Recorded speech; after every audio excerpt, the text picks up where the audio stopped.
ఎమోషనల్గా, సైకలాజికల్గా ఒక్కరోజు కూడా డౌన్ అవ్వకు. నీ చుట్టూ ఇంతకాలం జనాలు చప్పట్లు కొడుతూ ఉండొచ్చు, కానీ చాలా చప్పట్లలో నిజాయితీ తక్కువ. ఒక్కసారి నువ్వు తప్పటడుగు వేశావని గమనిస్తే, నీలో దైన్యాన్ని, బేలతనాన్ని, డల్నెస్ని గమనిస్తే నీ చుట్టూ రకరకాల వంకలతో కోలుకోలేనంతగా సాలెగూళ్లు కట్టేస్తారు. ఆ సాలెగూటిలో మరింత ముడుచుకుపోయి నీ అస్తిత్వాన్ని కోల్పోవడం తప్పించి మార్గం లేదు. అవును, నిన్ను నీలా ఎవరూ ఉండనివ్వరు. నువ్వు విజయంలో ఉండి నీ వ్యక్తిత్వాన్ని నిలుపుకున్నంత వరకే, నీ మాటల్లో కాన్ఫిడెన్స్ కొట్టొచ్చినంత వరకే నువ్వేం చేసినా జనాలు ఊకొట్టేది.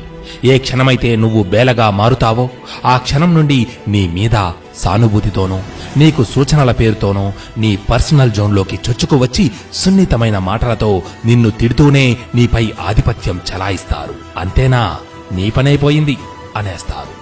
ఆ ఒక్క మాట చాలు నీకు మిగిలున్న జీవితం నీలో మానసికంగా సమాధి కావడానికి.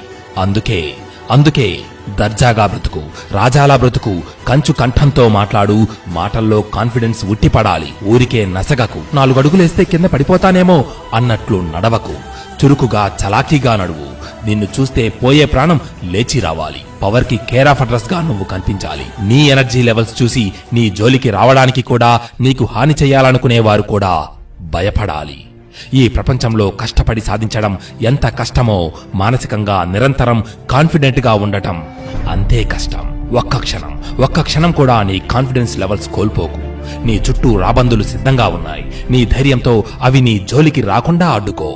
ఒక్కటి మాత్రం నిజం, నీ జీవితం అయిపోయింది అని భావిస్తే నీ చుట్టూ ఉన్నవాళ్లు సాయంత్రానికల్లా నీకు సమాధి సిద్ధం చేస్తారు.